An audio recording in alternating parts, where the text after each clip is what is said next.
exciting for us after so many months of planning to be finally here in Dingle, in the Skellig Hotel, for this, what we hope will be a really tremendous walking symposium on the theme of walking conversations, the art of paying attention. And we draw on Tim Ingold, who will be our keynote tomorrow, his notion of the art of paying attention, or the concept of paying attention.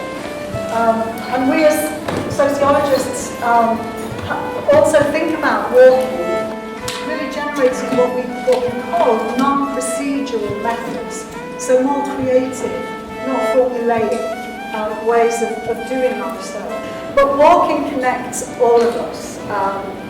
The interest in walking has increased in the last decade particularly, both in terms of the practice of artists, so artists using walking as part of their practice, and we have Blake Morris and Andrew Duggan and Megan here to talk about that. And social scientists using walking as part of their work. Anthropologists and ethnographers have always walked. Social researchers have always walked in terms of doing our research.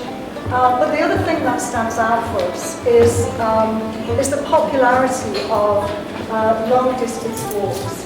Walking, as Arpan tells us in his fabulous book, Walking into the Void, is foundational to our being human. Walking helps us know our limits, but it also captures our senses, our being of being in the world.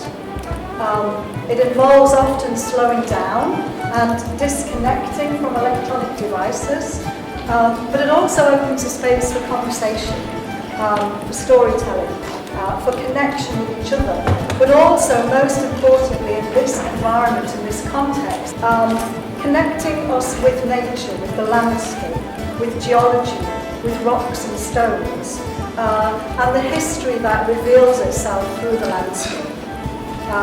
So walking, in Tim Ingold's sense, enables us to pay attention, but it also facilitates conversations across our different disciplines and our different practices in a really deeply engaged way.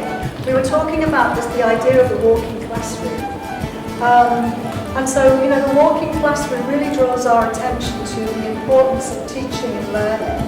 But to do both teaching and learning, we need to listen. We need to pay attention. Think about the sort of correspondence between us and the other and the landscape.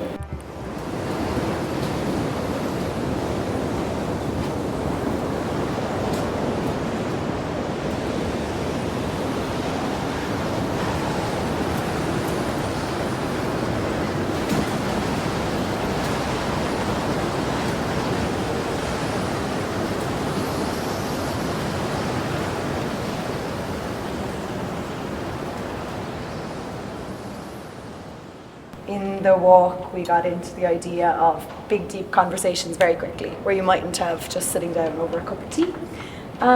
Wet denim, wet leather, wet canvas, wet lunch.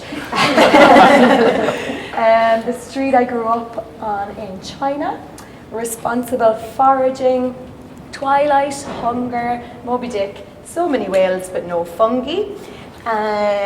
Which side of the street road is up or down? We spoke about the three sisters and where their names came from. Being Diarmida, being Banach, and being Henri. Yeah, and so that idea that maybe the bean comes from Ban, so maybe it's the wife of all those people, or that there's some discussion around where the names came from. Moss that looked like clumps of palm trees, knotted black. Afraid of falling, but there was always somebody there, so yeah, it was treacherous at times. Blow in, and again the idea of migration and people being blown in, especially to further east or west or north or south places, and are you ever actually home or local, or are you always blowing? Connecting with soil and clay, so David, yeah, so he was telling us about his art where he uses local clay and only everything that's foraged locally.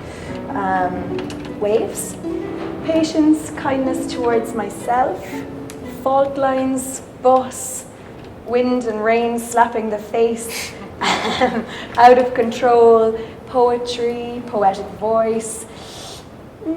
International Women's Day, oh yeah, because Maggie read us a stunning poem that she wrote for International Women's Day. So it's called The Spaces Between. 1. At night before dawn, when he is asleep and you listen to nothing grow inside you and the waves crash outside. The sheets are cold when you reach towards him. You slip out. 2. A day in summer, the one you cried most of the time. He draws you into his arms like the branches of an oak, and sun fills you up. 3. On Clougher Beach, you tell him you are stars, different, a whole sky away from each other, and still he holds you when you lean against him. 4. On a morning in April, you dance to birdsong on Bale Bawn. You text to say you're better now. You are well. You are a wave, a warrior, a woman. Kind of like that. The idea of a walking, talking cure, and I mean that in terms of if the problem is really something like the disenchantment of the world, then this could be something like a process of re-enchantment, re-mythologizing, a reanimation of a landscape, or at least rediscovering something like the way in which the landscape and the place is animated. We talked also about embedding this kind of teaching and this kind of learning, a post-procedural or post-didactic form of education into classrooms, community group meetings, planning meetings and so on. That idea of using walking, talking, attending and so on as a living lab for doing this would be very useful, we thought. Which we talked in terms of like slow cooking. We talked about this in terms of slow learning. And kind of why not? Why not valorize that?